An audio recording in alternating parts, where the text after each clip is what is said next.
এ সম্বন্ধে আপনি কি বলতে চাইবেন? আমার আমার বিন্দু মাত্র জানা নেই। এখনো পর্যন্ত এরকম বিষয় কিন্তু আমার কাছে কোনো খোঁজ খবর কেউ দেয়নি। আর ভাইরাল তো নিশ্চয়ই হয়েছে, মানে আই মিন সোশ্যাল মিডিয়াতে। সোশ্যাল মিডিয়াকে সম্মান জানিয়েই বলি, এগুলো কত কিছু তো ভাইরাল হয়। সত্য যাচাই না করে কিন্তু আমি কোনো কমেন্টস পাস করতে পারবো না। আমার কাছে কোনো লিখিত অভিযোগ আসেনি। কিন্তু এখন দেখা যাচ্ছে সবার মোবাইলেই এই ভাইরাল হয়ে পড়েছে এবং সোশ্যাল মিডিয়াতেও এটা নিয়ে বিভিন্ন বিষয় লেখা হচ্ছে। সোশ্যাল মিডিয়াকে তো সম্মান করি। সোশ্যাল মিডিয়া আজকের দিনে অত্যন্ত একটা গুরুত্বপূর্ণ একটি ভূমিকা নিচ্ছে, কিন্তু যতক্ষণ পর্যন্ত আমি কোনো অভিযোগ না পাবো, সোশ্যাল মিডিয়াতে কি দেখাচ্ছে, কি দেখিয়েছে, কি ভাইরাল হচ্ছে, তার পরিপ্রেক্ষিতে কিন্তু আমি কোনো কমেন্টস করতে পারি না। আমি কোনো কমেন্টস করব না।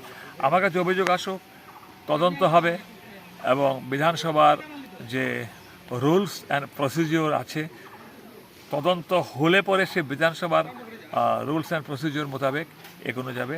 কিন্তু আমার কাছে এখন পর্যন্ত কোনো রকম অভিযোগ কেউ করলো না।